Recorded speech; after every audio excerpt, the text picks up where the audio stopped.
Contraponto Profano. Entoando um canto profano, eu sou William Pedroso, músico e pesquisador, e hoje, para falar do cruzamento entre os temas teoria queer e educação musical, está aqui comigo o professor doutor Wenderson Oliveira. Oi, gente. Olá, William. Obrigada pelo convite de estar aqui hoje. Me apresento agora? Assim, por favor, quem é você na fila do pão? Olha, então, para as pessoas com a deficiência visual, né, e para as pessoas que também não estão me vendo, né, mas estão ouvindo a minha voz, minha bonitinha voz, eu sou uma pessoa negra, de uma pele em tom marrom. Eu uso os óculos arredondados de acetato, de material de acetato. Eu tenho um piercing no septo preto, bem pequenininho. Eu estou atualmente com o cabelo grande, estou amarrado num coque para trás, um pouquinho de barba. Estou com uma roupa branca. Hoje é sexta-feira, dia de Oxalá, então é dia de usar roupa branca sempre para as pessoas das religiões de matriz africana, então, como eu. Então, estou assim. Eu sou o Wenderson Oliveira, sou uma pessoa não binária. Demarcar este lugar é importante, né, na área de música, tendo em vista que uma das faces da minha pesquisa é justamente questionar as dominâncias das masculinidades e feminilidades hegemônicas. Então, eu sou uma pessoa não binária, então podem utilizar comigo os pronomes ela, dela, ele, dele e outros pronomes neutros também, que não vou me importar. Eu sou doutor ou doutora em educação pela Universidade Estadual do Ceará. Sou mestra e licenciada em música pela Universidade Estadual de Uberlândia na área de canto. Né? Minha habilitação em ambas é na área de canto. E atualmente sou professora de educação básica aqui no município de Sobral, que é o interior do Ceará, nesse calorzinho que faz aqui, muito agradável, de mais de 30 graus diários. Então é isso. Ok. Sabe o que eu queria saber? Você disse que é habilitado em canto, né? Então, você Uhum. deve ter uma trajetória para contar, né? Você começou a cantar muito cedo? Comecei a cantar muito cedo. Eu, na verdade, comecei antes de cantar, eu comecei a estudar piano. Então, eu sou um meio pianista. Posso dizer meio pianista porque eu não me dedico ao piano como eu deveria dedicar e como as pianistas e os pianistas se dedicam ao piano, né? Então, eu sou meio pianista. Mas consigo ter uma boa leitura de piano, né? Uma boa leitura. Consigo ter uma boa leitura à primeira vista, inclusive, de piano. Claro, não coisas muito cabulosas. Mas depois que eu comecei a estudar piano, Com quantos eu anos? comecei Desculpa. com 9, 10 anos, uma coisa assim. Hoje eu tenho Certo. 31 anos, né? Então já faz um tempinho, vamos colocar assim, faz um tempinho. Matou bem. Um tempinho. Aí eu comecei a estudar com 10 anos. E eu, um dia, no Conservatório de Tiutaba, minha cidade natal, em Minas Gerais, eu vi uma professora de canto cantando uma música lírica. Me lembro até hoje que era O mio babino caro. Ah, sim, sim. E aí eu nunca mais me esqueci. E eu falei, nossa, eu gostaria de ser cantora, né? Eu Aham. gostaria mesmo. No início eu pensei que poderia ser Britney Spears, né? Aí depois eu pensei, não vai dar muito certo. Talvez eu tenha que ser, talvez eu tenha que ser outra pessoa, né? Porque era a cultura pop dos anos 90, 2000, né? Britney Spears reinava entre as gays, então eu tava lá também, bem, eu tava lá bem afeminada, cantando e dançando ao som de Rouge e Britney Spears. Aí eu pensei, Rouge tá mais próximo, né, de mim, então talvez eu queria ser a Karen, talvez, do Rouge, a Luciana, enfim. Bem, brincadeiras à parte, eu comecei isso e depois na adolescência, eu entrei em coral, e tinha um coral comunitário da prefeitura, um projeto social em Tuiutaba que chamava Lírios do Tijuco. E eu entrei ainda, assim, com 12 anos, eu entrei e saí de lá quando eu tinha quase 16 anos. E depois fiquei um tempinho sem cantar, e aí eu me mudei para Uberlândia em 2010, 9, 10, alguma coisa assim. E logo comecei a cantar num coral da empresa que tinha lá, e assim foi, assim, até entrar na universidade para fazer canto, né? Então, Uhum. minha vida é de coral. Deixa eu fazer duas colocações. Você falou agora dessa experiência que você teve com a professora cantando Mio Bambino Caro, né? O meu professor falecido, Fábio Miguel, que era da Unesp, né? Nas primeiras aulas de técnica vocal lá na Unesp, ele sempre fazia uma pergunta, uma provocação, né? Que era. Eu acho que eu já até falei aqui, porque a pessoa que me provocou esse sentimento que você teve, ela já esteve aqui, né? Foi a Patrícia Michelini. Era a seguinte colocação: você consegue se lembrar quando foi a primeira vez que você ouviu uma voz de uma pessoa que estava diante de você, sem microfonação, né? Então, de você sentir a presença acústica da voz da pessoa e você perceber a ressonância da pessoa, todo o processo de canto da pessoa e aquilo te afetar, né? E eu me lembrava, lógico que não tinha sido a primeira pessoa que eu ouvi cantar na minha frente, mas que me afetou dessa forma que você descreveu foi a professora Patrícia Michelini, que foi a minha primeira professora de coro. E quando ela abriu a boca para dar um exemplo, assim, e daí saiu uma voz de contralto da boca dela, eu falei, nossa, isso foi interessante. É curioso, então é legal para quem tá ouvindo, você que tá ouvindo, tentar pensar nisso, né? Uma coisa que nem todo mundo tem essa consciência e às vezes são momentos marcantes. E você canta em que naipe? Então, eu posso dizer, eu coloquei essas reticências, né? Porque hoje a minha pesquisa visa justamente destruir esses lugares, Ok. esses lugares do canto. Mas assim, se a gente for observar as classificações tradicionais, eu posso dizer que sou um tenor, né? Tenor. Uma Ah. bicha tenora, então eu posso dizer isso. A coisa da classificação vocal é toda uma outra discussão, né? Os meninos que têm voz mais afeminada, como eu, que crescem ouvindo provocações dos coleguinhas, né? Às vezes crescem até com problemas, com a autoestima sendo atacada, né? Uhum. É complicado, né? Mas tem essa questão mesmo de que classificação, para mim, classificação vocal não tem muito pouco a ver com gênero, tem quase nada a ver com gênero, né? É que às vezes professor de coro, né, ensina errado, entende menos de canto do que deveria, Não é ensina isso?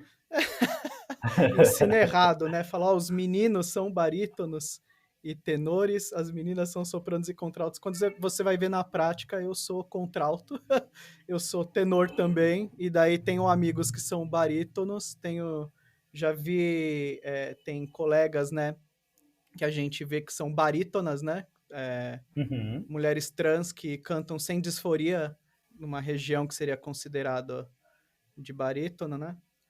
Mulheres também, isso é Sim, importante falar com mulheres cisgênero, às vezes, dependendo, se tornam tenoras também e baixos, né? Não sei se você já viu o Vivaldi's Woman, sim, as peças que o Vivaldi escrevia para mulheres, né? sim. Solistas e tal. Gênero não faz muito sentido. Mas, de qualquer forma, em que momento de estudar música que você se interessou por pesquisa, que você viu que era um caminho?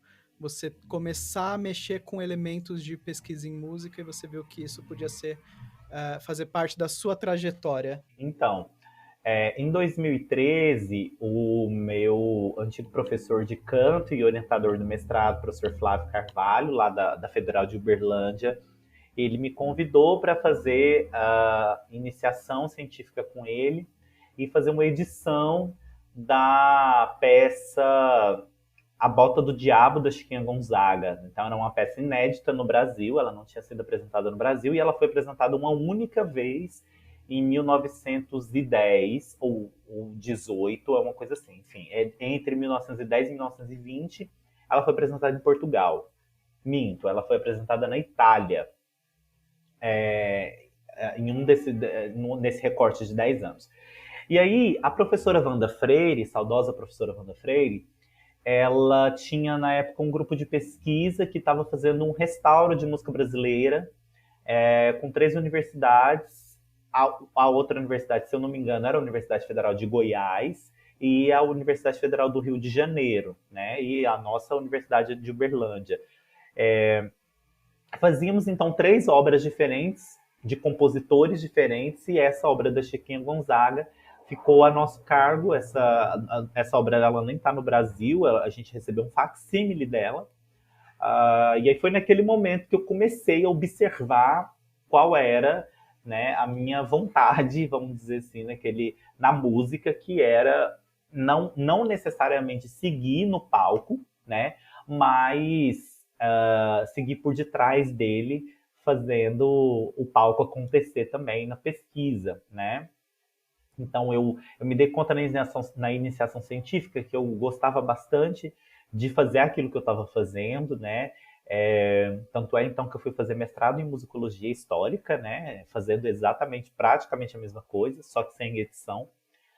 E eu me descobri muito ali, né? Me descobri uma pessoa que gosta de pesquisar, a partir daquele momento, e tentar investigar diversas coisas. Então, a curiosidade epistemológica, posso dizer, dessa maneira, ela aflorou nesse período da iniciação científica. Então, foi ali que me deu um start para tudo isso acontecer, né?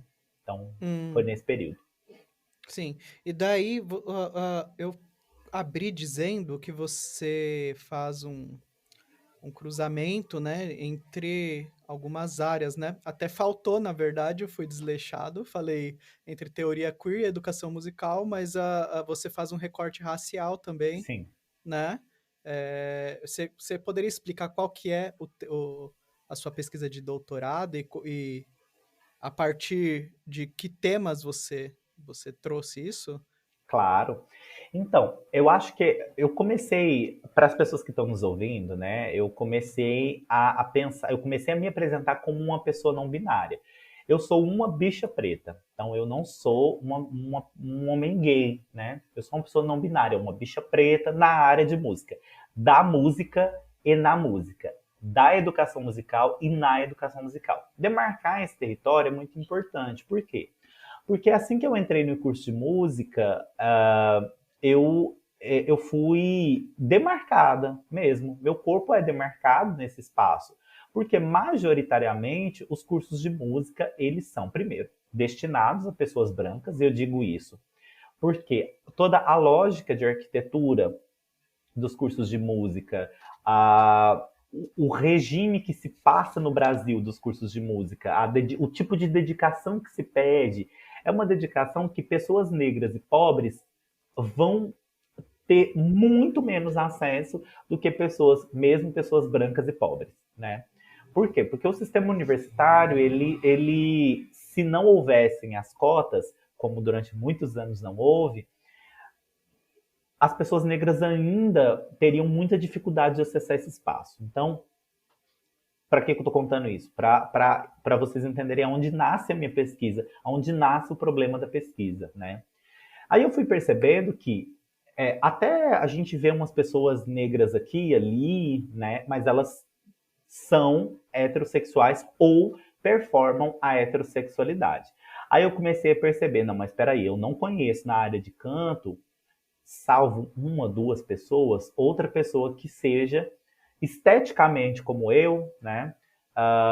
Que também seja afeminada, seja preta e seja afeminada, e que tenha um certo destaque. Eu digo isso com relação à própria performance, eu digo isso com relação à pesquisa, eu digo isso com relação ao ensino, né?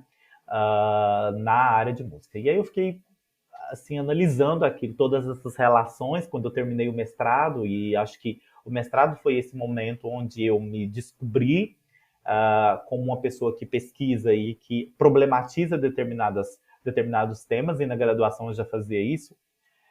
E eu pensei, logo no mestrado, tá, eu não posso ir para o doutorado ainda fingindo com muitas aspas, viu, gente, que o meu corpo não causa um estranhamento nos lugares onde eu piso, né? Foi aí que nasce, aliás, aí que se dá o encontro com a Linda Quebrada, né? Então, o Enviadecer, ele se dá em 2016, a Linda Quebrada compõe o Enviadecer em 2016, lança em 2016 para 2017, e aí eu me encontro com a Linda Quebrada virtualmente, procurando as bichas pretas na música. Eu me encontro com a Linda Quebrada, de repente eu falo, meu Deus, o que é isso? É isso. Uhum. É isso, Enviadecer é a primeira exatamente. palavra da sua tese, do título da sua Exatamente, é o tese, é título da isso. minha tese. E é Uhum. o capítulo final, né? E aí eu penso, meu Deus, é Derradeiro. isso, é isso, e vai, eu preciso fazer isso, eu preciso pensar nisso. Então, minha tese, ela nasceu para pensar quais eram os nossos lugares, né? Que lugares nós, bichas pretas, ocupamos na educação musical. Por que não na área de música? Porque eu lido com currículos, né? Então eu Hum. trabalho com a experiência que é curricular, porque para mim todas as instituições elas são curriculares, né? Então elas possuem maneiras metodológicas, epistemológicas, é, filosóficas, enfim, de se organizarem, né? Então o pensamento das instituições ele se organiza. E tudo isso é curricular, né? Porque o Uhum. currículo ele não é apenas uma grade de disciplinas, mas ele é uma estrutura, posso chamar ele de estrutura, de pensamento ou uma reunião filosófica de ideias que ali se encontram, se repelem, excluem, incluem, né? Então eu comecei a pensar, não, mas tá, tudo bem, isso na música acontece em um lugar, essas exclusões acontecem no currículo, né? Porque eu comecei a lembrar, não, mas na minha época de estudante, de licenciatura, eu não tive nenhuma disciplina, por exemplo, que falasse sobre relações étnico-raciais, diretamente ou indiretamente. De gênero, menos ainda, né? Então, a gente sabe uma coisa muito genérica, que pessoas negras são muito importantes na música, porque os livros dizem, né? Mas a gente não sabe o que pessoas negras produzem de música anti-europeia. E eu digo anti-europeia porque a musicalidade negra não acompanha as que a gente vê nos terreiros, nas rodas de samba, a que a gente vê, por exemplo, nos maracatus, e tudo isso, ela não acompanha a mesma estruturação da música europeia. Ela tem outras lógicas, de sentido, inclusive, né? De pertencimento, de corporalidade e tal. E aí eu comecei a perceber que estava faltando alguma coisa de abordar que principalmente as licenciaturas não formavam as suas professoras e seus professores para isso, Uhum. que era para poder pensar a questão racial. E, no meio disso, também pensar a questão de gênero. Porque se pessoas brancas dominam a área de música, quem domina o pensamento da área de música são homens cisgênero brancos, né? E geralmente heterossexuais. Então, esse pensamento, o que eu chamo, a partir da lei da quebrada, de um pensamento adâmico, então o que, que é isso? É a construção de um Adão musical, né? Esse macho, que é um macho alfa, branco, cisgênero, heterossexual e pertencente a uma determinada classe social. Isso não são adjetivos, essas são identidades políticas e lugares epistemológicos que as pessoas ocupam dentro de uma área e ocupam fortemente dentro da área de ensino de música. Então, a Sim, minha tese ela vem justamente para poder bagunçar esses lugares, né? E questionar, propor novos olhares, enfim. certo. É muito. Tem uma contradição muito forte na modernidade. É tão forte que embranqueceram todos os nossos compositores clássicos, né? Todos Sim, os nossos compositores tiveram a iconografia branquificada. Então, as pessoas nem sabem, por exemplo, que o Manuel Dias de Oliveira era negro, que o José Maurício Nunes Garcia era negro, que o Carlos Gomes era um homem negro. As Sim. pessoas não sabem disso, a maioria, assim. E elas imaginam que o lugar da música clássica foi, a priori, criado aqui no Brasil por pessoas brancas, mas na verdade ele foi tomado, né? Uhum. Em algum ponto do século, para o fim do século XIX, para o começo do século XX, isso foi tomado de alguma forma. E a gente vai ter que, infelizmente, eu não vou conseguir fazer a coisa tão linear, a gente vai ficar indo e voltando para o seu tema, porque é muita coisa para falar. É. Então, talvez a gente tenha que ir costurando aí, né? Tem mais uma vez, lembrar aqui, que o Instituto de Artes da Unesp, do qual eu faço parte, do qual eu sou culpado no momento, estou no doutorado lá no momento, ele teve um professor ele teve um professor negro no departamento de música, né? Que foi o professor Fábio Miguel, que foi o meu orientador, e ele faleceu ano passado. E agora vai saber quando outra pessoa negra vai conseguir ocupar aquele espaço, né? Sim. O Instituto tem 70 anos já, pô. Já é uma faculdade de música há 70 anos. Ele foi o primeiro a quebrar isso, né? Ele trabalhava muito pelos alunos lá dentro, né? Era uma pessoa muito acima da média dos outros professores. Era colocado à prova a todo instante, porque eu era muito próximo dele, então eu via muita coisa, né? Era colocado à prova a todo instante, coisa que outros professores menos competentes, para ser bem generoso, menos competentes não eram. E é uma barreira absurda de se furar, né? Então deve ter gente que vai falar para você assim, mas o Anderson, não é arte, não tem cor.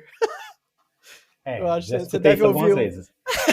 arte não tem cor. Se a pessoa for uma boa artista, cantar com o coração, provavelmente ela vai ser aprovada naquele coro, ela vai ser aprovada no concurso universitário, ela vai ser Sim. aprovada em tal lugar.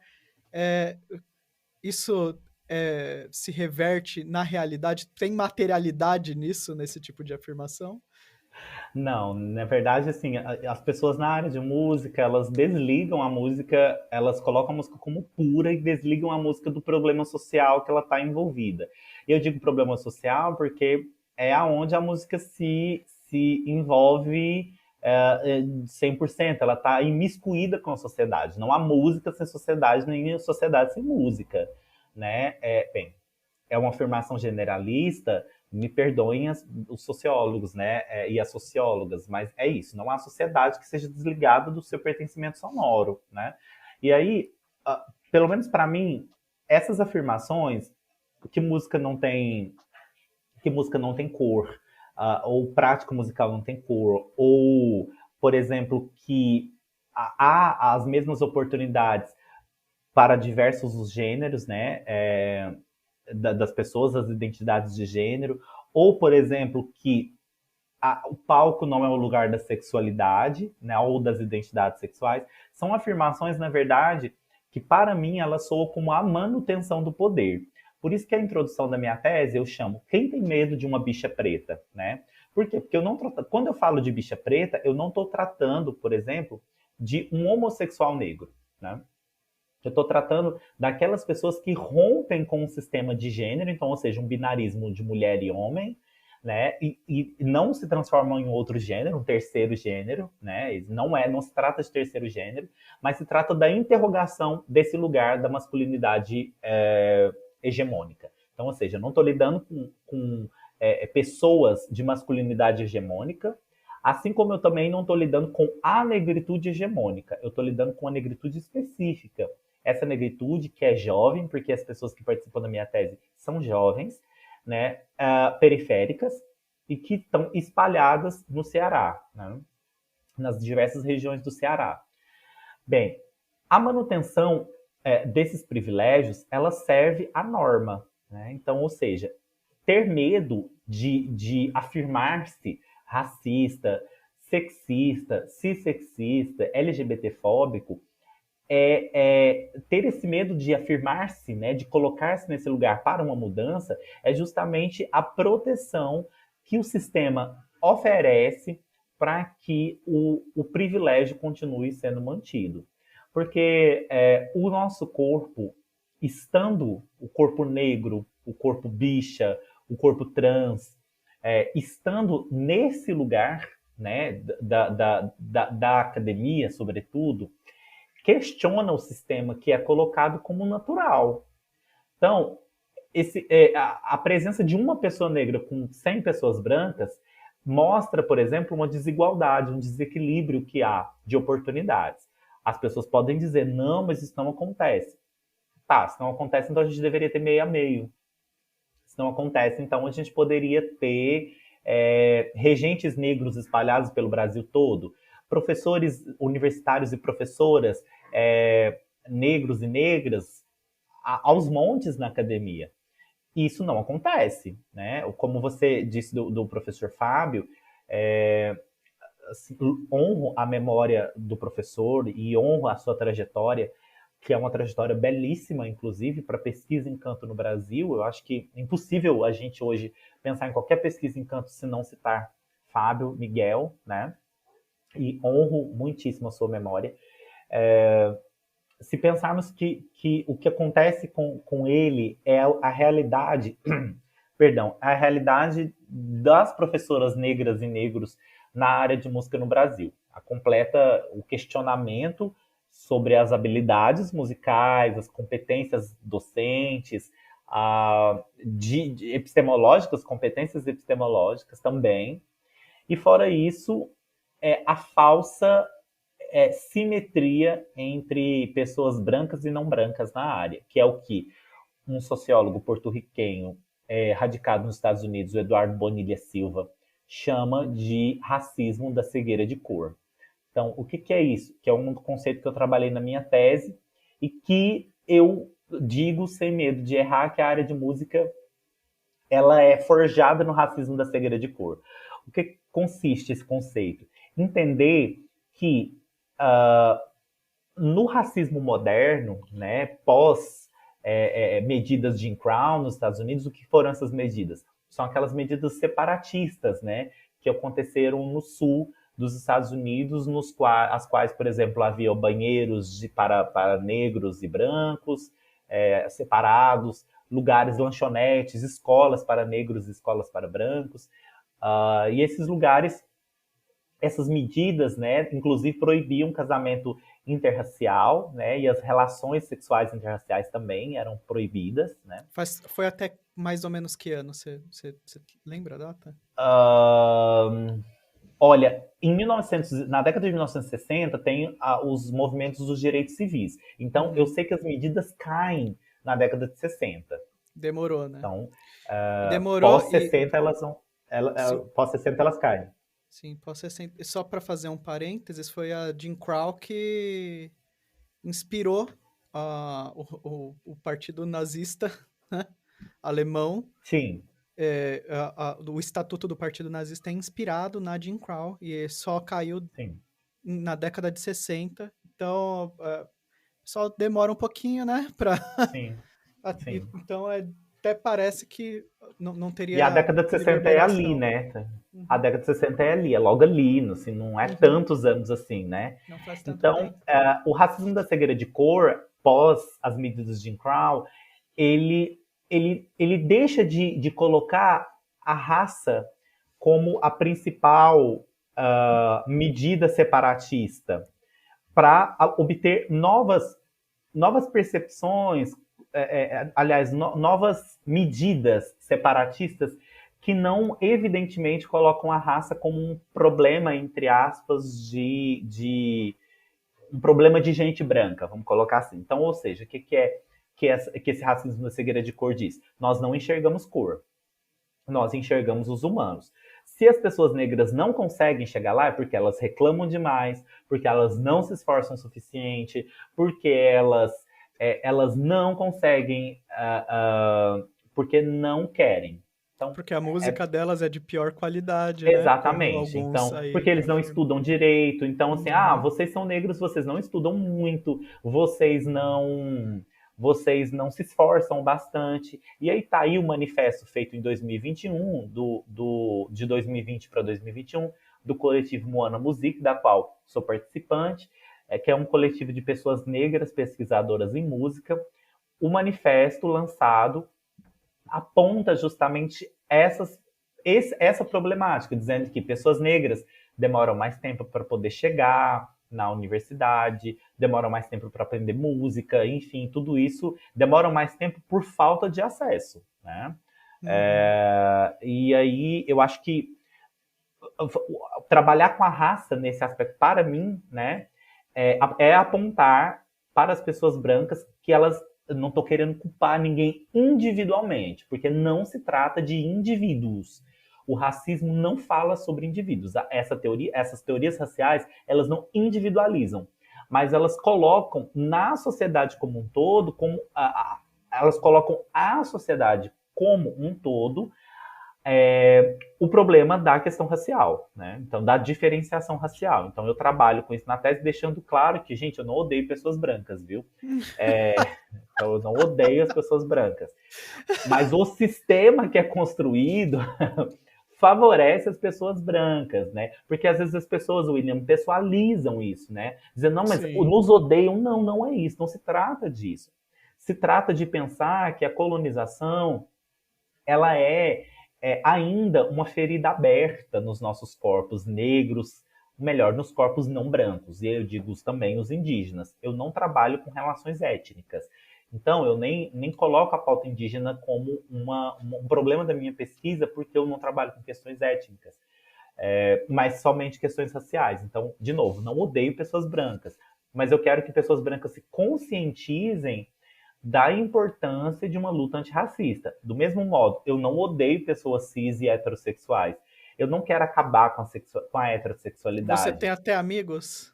Tem até amigos que são heterossexuais, cisgênero. Eu conheço até algumas pessoas. Meus pais são heterossexuais. Então, eu não quero acabar com a heterossexualidade. Não com toda a heterossexualidade. Talvez com os heterotop eu quero acabar.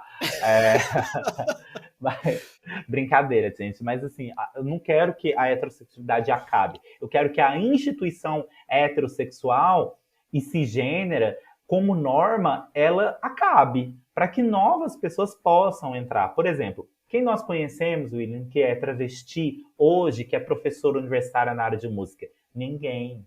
É. Isso é um dado preocupante para a gente, alarmante, porque então significa que a área está enxotando essa gente. Essa gente, estou dizendo com carinho, viu, gente? Está enxotando esse nicho da população. E minha tese vem justamente para poder mostrar: olha, vocês estão tratando as pessoas que são identificadas como bichas dessa maneira. Vocês estão Uhum. enxotando essas pessoas da área. Essas pessoas elas não são seguras dentro dos cursos que elas fazem. Elas têm que se Uhum. calar, elas têm que performar uma masculinidade hegemônica para elas conseguirem sobreviver. Da mesma maneira, por exemplo, que está sendo difícil para as pessoas negras. Então, quem estiver escutando isso, gente, olha, não é ódio, né? Não se trata disso. Se trata apenas de políticas de sobrevivência. Ou, nas palavras da Judith Butler, políticas de desprecarização. Porque estamos num momento precarizado, num momento Sim, de corpos precarizados, de um mundo precário, no qual a gente precisa desprecarizar, sobretudo depois das eleições de Bolsonaro. sim. É problemático. Toda a política desses últimos anos está sendo desesperadora, Sim. principalmente para os grupos que você tem tratado como objeto de pesquisa, né? E daí você usou a Lin da Quebrada, que ela é incrível, né? Uma das grandes performers da música brasileira hoje. E você usou ela como ponto de partida para criar algumas problemáticas, né? Isso já mostra também que você não teria quem usar dentro do recorte da Universidade Brasileira de Música, né? Senão você Sim. talvez tivesse usado alguma outra colega, né? A Lin, eu não conhecia ela até acho que 2019, talvez. Eu não tenho certeza. Agora, eu conheci ela através daquele documentário Bicha que travesti. ela lançou, né? Então tava passando no cinema aqui em São Paulo na época, passou em pouquíssimas salas, mas passou. E daí eu já tinha ouvido falar, Uhum. assim, ouvido algumas músicas, né? Mas eu não sabia como que era a figura performando, né? Porque é uma presença de palco inacreditável, né? Daí eu fui ver aquele documentário dela, fiquei bem impactado pela presença de palco da Lin e toda a transparência de pensamento que ela demonstrava, né, e a Sim. intelectualidade completamente rugosa, né? Uma coisa que você sente toda a intencionalidade da inteligência dela mirada em cima de um tema, né? Então é bem legal. É um pouco triste que a gente realmente não tem exemplo de professoras que de repente se aposentaram e que você pudesse ter estudado, por exemplo, na universidade, professoras travestis e tal. Mas é interessante ter uma performer como a Lin como ponto de partida. Sim. E como você fez para cruzar essa potência que emanava da Linda Quebrada Uhum.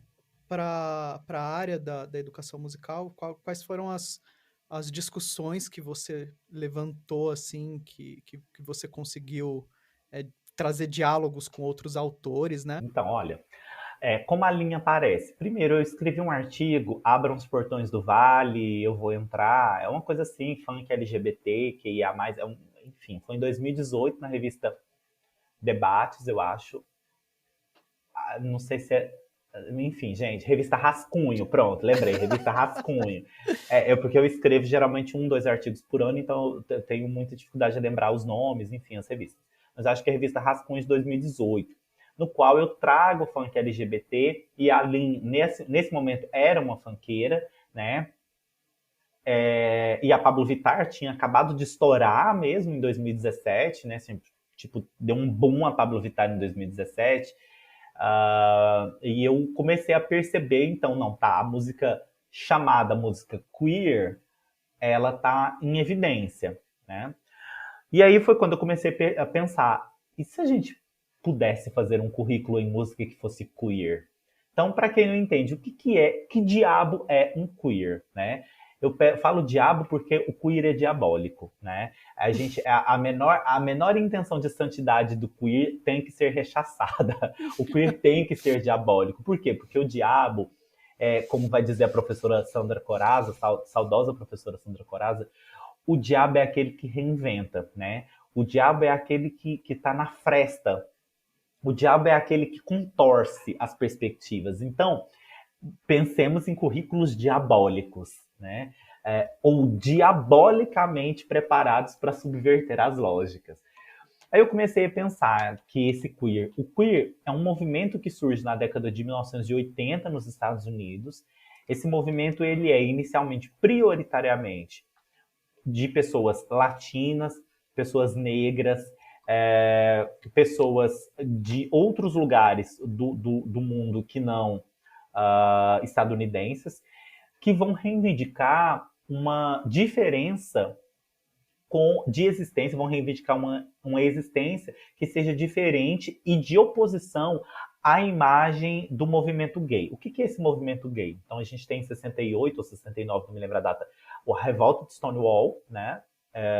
E a partir disso a gente tem ampliação dos direitos homossexuais e lésbicos, mas mais homossexuais, que vão ser, de um determinado momento da história, eles vão ser surrupiados pelos homossexuais brancos. Então, o que esses gays brancos, né, no estilo de gay de vida, o estilo gay de vida, vão preconizar? Olha, nós então vivemos aqui, nós somos iguais aos heterossexuais. Nós queremos nos integrar ao corpo heterossexual, né? Então, ou seja, esse movimento gay, ele passa a ser, depois de 60, ele vai começando a ser o que a gente chama de heteronormativo, ou seja, tendo pressupostos da heterossexualidade como uma norma regente e vigente que vão governar os corpos, né? Então, ou seja, a partir de 1980, esse movimento, e com a pandemia, eu posso chamar de pandemia, da AIDS, né? Que foi nos Estados Unidos e se espalhou rapidamente pelo mundo, uh, esses corpos, eles começam, os corpos de pessoas negras, queer, né, aquelas pessoas que rompem com sistemas de gênero, que são pessoas que rompem com o sistema da heteronormatividade, eles vão começar a ser marcados como aidéticos, né? Então, esses corpos marcados, também pelo estigma da AIDS, eles vão se movimentando para criar esse poder queer, através, por exemplo, do ACT UP, que foi um movimento de pessoas pessoas soropositivas naquele momento, que cobrava políticas públicas do governo Ronald Reagan, né, em 1980, na década de 1980. Então, esse movimento queer, ele visa denunciar a heteronormatividade, dizendo, não, nós não queremos ser iguais aos heterossexuais, porque nós não somos iguais aos heterossexuais. Nós somos nós, e nós lutamos pela diversidade, pela possibilidade de vivermos diversos e diversas neste espaço que é o mundo, né? E aí isso se transforma em teoria, né? Questionando esses lugares naturais que a ciência dava. Então, ou seja, que lugares eram estes? O lugar de homem e de mulher, e de hétero e homo, né? Como um binarismo. Então, o movimento queer e a teoria queer, sobretudo com a Judith Butler, vai começar a questionar o feminismo, né? E os problemas do feminismo que se encerram na ideia de que há uma mulher hegemônica, e principalmente de que há um sexo que é biológico e imutável e que o gênero é cultura. Então a Judith Butler vai dizer sim que, lá no livro Problemas de Gênero, e depois também em vários outros, ela vai dizer que o sexo, na verdade, ele não é biológico, ele também é construído culturalmente. Aquilo que nós chamamos de sexo como características biológicas fechadas, ou seja, pênis, homem, vagina, mulher, são também construções teóricas culturais e não construções biológicas imutáveis, né? E tem outras autoras também, por exemplo, a socióloga nigeriana Oyoronke Oyemi, que vai aprofundar essa teoria pensando que, para a problemática iorubá, ou seja, na região da Nigéria, enfim, que é o que ela chama de velha Oió, não há problemas de gênero. Ou seja, não se tem a ideia de que sexo, características que são, então, sexuais, entre aspas, hegemônicas como pênis, homem, vagina, mulher, não são problemas para os iorubás antes da colonização, né? Então, ou seja, para que eu disse isso tudo? É aí que eu vou começar a pensar que entra a Linda Quebrada na minha vida, dizendo assim, ei, Psyu, você aí, macho discreto, chega mais, vamos bater um papo reto. Eu não estou interessada no seu grande pau ereto. Eu gosto mesmo é das bichas, das que são afeminadas, das que rebolam, mostram a pele e sai maquiada. Aí, ai, meu Deus, o que é isso que essas bichas estão fazendo? Para todo lado que eu olho, estão todos enviadecendo. Aí eu penso, cacete, o que é enviadecer? Desculpa o palavrão, gente. Mas o que é enviadecer? Enviadecer é justamente quebrar essa ideia de masculinidades hegemônicas, de feminilidades hegemônicas. Nós não somos homens e mulheres construídos biologicamente. A biologia é uma sensação cultural. E eu digo que é sensação porque se a gente sente, se não sente, não é. A Linda Quebrada já disse assim, eu sou biologicamente travesti. Para muitos cérebros isso vai ficar rodando, mas o que é um biologicamente travesti? Sim, porque se dizem que eu sou biologicamente homem e que você, William, é biologicamente homem, então também pode ser que a gente crie novas categorias, como a Linda Quebrada criou a categoria biologicamente travesti. Então, o enviadecer, ele nasce nesse meu encontro com a Linda Quebrada. O enviadecer é educação musical. Porque eu vou pensando, algumas mulheres na área de educação musical dizem assim, nós precisamos de mulheres aqui na área de educação musical, está faltando mulheres. Aí eu observo a Constituição da ABEM histórica, eu digo, não, não faltam mulheres.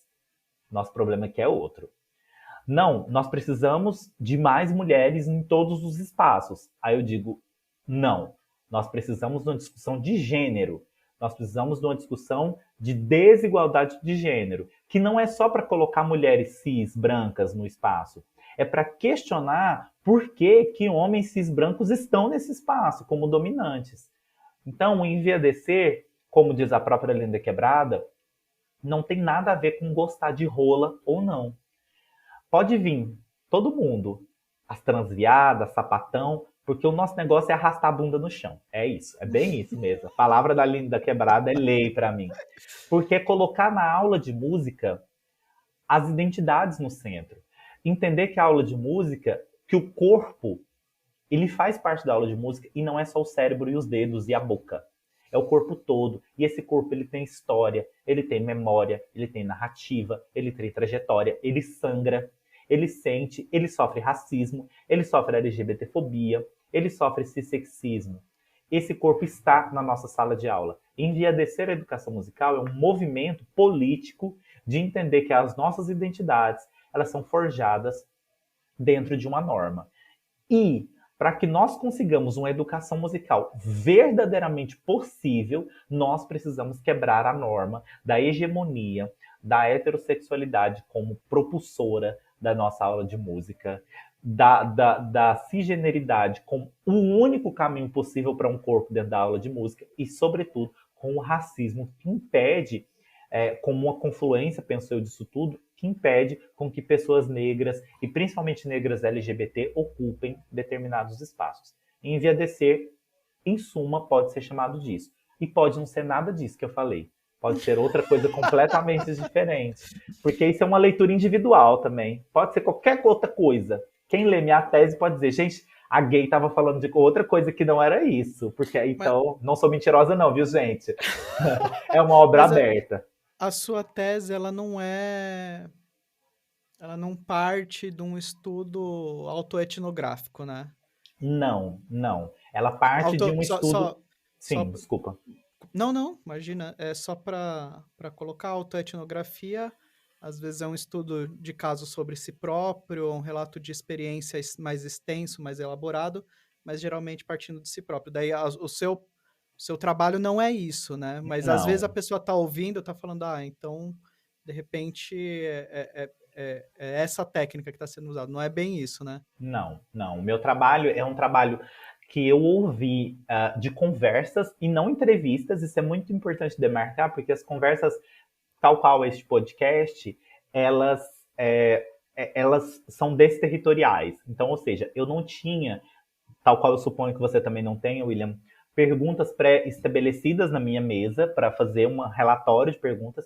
A conversa, eu tinha um tema, como este enviadecer, e a conversa ia saindo, e a partir disso eu ia percebendo as nuances das falas e das narrativas das pessoas. Então, o meu trabalho, ele é uma grande conversa sobre currículos e resistências nesses currículos que as pessoas produzem.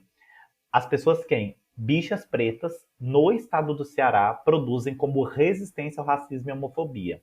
Então, é uma rede que eu posso chamar, em primeiro lugar, de afetos, uma rede de afetos que são curriculares, nos quais a gente se encontra, se retrai, se imiscui. É uma coisa embolada, é uma rede mesmo, é embolado, é como a internet, é embolada. Encontra-se os dados, milhares de dados, é uma coisa deleuziana. Então, a minha pesquisa é com pessoas bichas pretas, que eu uso no meio de bichas pretas, que se reconhecem como bichas pretas, que estudam música aqui no Ceará, no ensino superior, nas licenciaturas, especificamente em 4 licenciaturas. Uma na Universidade Estadual do Ceará, 3 na Universidade Federal do Ceará, no campus de Sobral, 2 pessoas na Universidade Federal do Cariri, que é a região sul do estado, e uma pessoa no Instituto Federal de Ciência, Tecnologia e Educação do Ceará, no campus de Canindé. Então, são Uhum. essas pessoas que compõem a minha narrativa de tese. A partir dessas pessoas é que eu vou entendendo o que é enviadecer também. E você chega em alguma proposta para desafiar o currículo? Chego. A proposta que eu chego é eu não chego nisso na tese especificamente, porque eu não tenho esse objetivo na tese de fazer isso, Uhum. né? Mas extra-tese, né, na composição da tese e no extra-tese, eu posso dizer que, pelo que nós temos atualmente de estrutura curricular, o que é possível de ser feito é a criação, por exemplo, de disciplinas que tratem sobre diversidade, diferença, identidade, já é um bom caminho. É o único caminho? Não, não é, mas é um bom caminho. Pela estrutura que nós temos, é o caminho possível a várias universidades. Se não todas, mas a várias. Segundo, a necessidade de uma discussão profunda sobre problemas sociais na música, sobre pobreza, desigualdade, LGBTfobia, racismo, machismo, sexismo. Então, isso urge. Não precisa necessariamente de uma disciplina para fazer isso.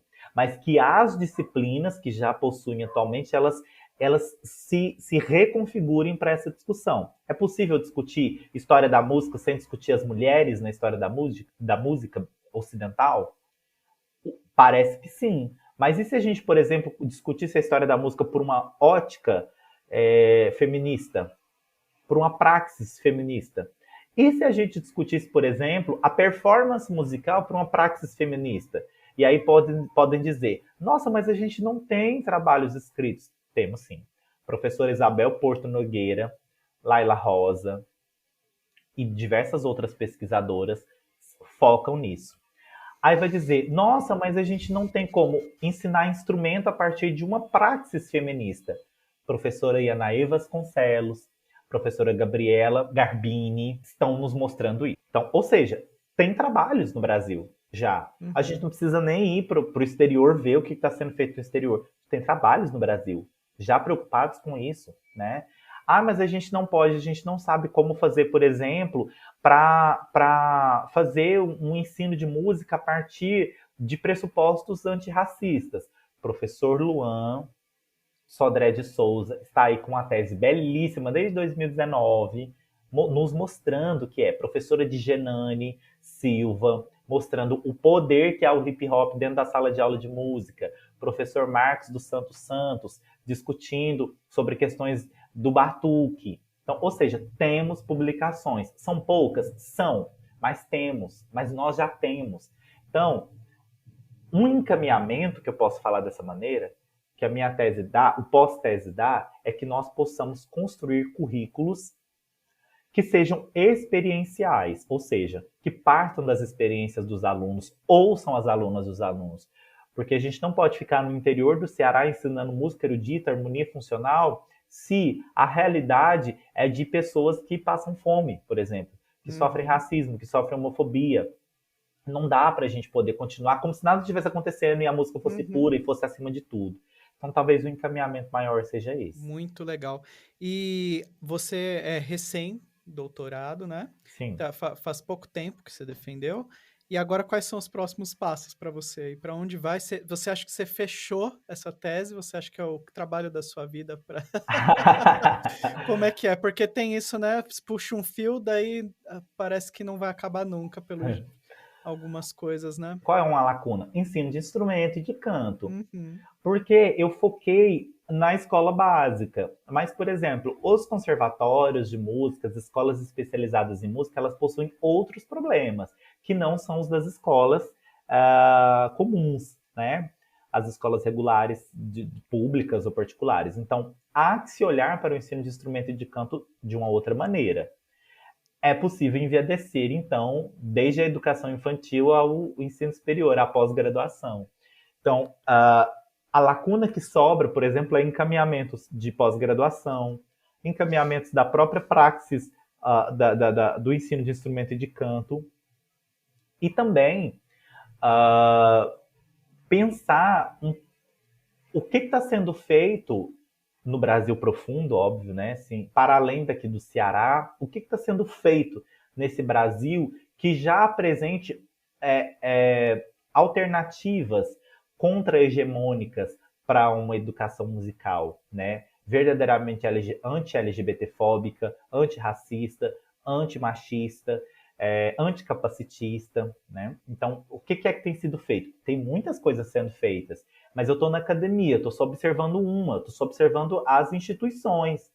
Então, eu não me desdobrei para fora das instituições. Então, os caminhos posteriores, eu tô à vista de publicar, então, o livro decorrente da tese, com algumas outras discussões que foram feitas nesse período, que já, olha só, me Uhum. recém-doutorei, mas, assim, já minha cabeça fluindo de coisas, muita gente já veio falar, nossa, e se você pensasse isso, isso, isso. Então, Uhum. minha intenção é de 2023 publicar um livro com as conversas que eu tive com as pessoas praticamente na íntegra, né? Porque eu não fiz na íntegra, eu fiz alguns recortes e mostrando mais profundamente ainda algumas alternativas, né? De como isso pode, como por exemplo nós podemos fazer uma outra educação musical, porque a minha tese ela não teve esse objetivo, ela teve o objetivo de mostrar o que as pessoas faziam, não eu opinar do que pode ser feito. Então, para eventos futuros, né, eu desdobrar nessa publicação de livro e nos artigos, óbvio que eu já estou em produção, como é que a gente pode fazer uma educação musical enviadecida, né? Bem, então eu também aproveito para contar a novidade que daqui a pouco eu entro na Universidade Federal de Roraima, né, como professora de lá, professora de educação musical e de canto. Então eu acho que a partir disso a gente vai ter condição de criar grupo de pesquisa, começar a fazer determinadas discussões e talvez observar mais profundamente como o canto pode lidar com essas discussões. Porque até então eu não Uhum. penso em canto. Mas agora, talvez, com essa oportunidade de ser professora de canto em tempo integral, né, vamos colocar dessa maneira, eu possa começar a perceber que modos é que eu faço a minha própria prática e jogo essa prática para as alunas e os alunos também. Muito legal. Nos encaminhando para os finalmente aqui. A conversa podia, acho que, fluir mais umas 2 horas tranquilamente, porque você fala com muita propriedade, trabalhou com muito afinco nesse tempo do doutoramento, né? E conseguiu resultados muito bons, e agora vai colher frutos muito bons e vai plantar sementes aí. Com certeza agora daqui para frente do seu trabalho vão sair vários, né? O Anderson tem vários artigos publicados, falou que publica mais ou menos uns 2 por ano, né? Sim. Se entrar na revista da ABEM tem artigo dele lá. Eu não sei se a sua tese já está no repositório da Minha tese já está no universidade. repositório da UES, sim. Então, se vocês digitarem repositório da UES, o meu nome, o Anderson, ou EnviaDC, vocês vão conseguir. Digitem no Google, repositório UES, aí aparece o site, e aí digitem EnviaDC ou Anderson, vocês vão conseguir encontrar a minha tese lá, disponível na Sim, íntegra. vamos derrubar o site da universidade de tanto Adoro! baixar. Amo, O amo, pessoal da amo. TI vai ficar tiltado lá. O que aconteceu? Estão baixando. Então, vai estar, obviamente, isso vai estar no link do post, né? Tem um textinho, sempre em todo post do podcast tem um textinho com link no post e com as redes do convidado e do que você quiser deixar agora, o Whindersson. Deixa arroba, e-mail, se você quiser deixar de contato para a pessoa perguntar do seu trabalho, quiser propor aí alguma coisa para você. Olha, podem me seguir no Instagram, música underline Wenderson. Ali vocês podem me perguntar, gente, o que for, quaisquer dúvidas, pode me perguntar, pode me xingar de bicha, que eu vou devolver um bate-cabelo. Então, é isso, assim. A gente pode discutir, podem discordar, e eu adoro que discordem mesmo, né? E me encontrem lá pelas redes sociais aí, se digitarem o Anderson Oliveira, também vai encontrar euzinha bem plena lá. Então, por favor, se sentirem à vontade, estou aí disponível.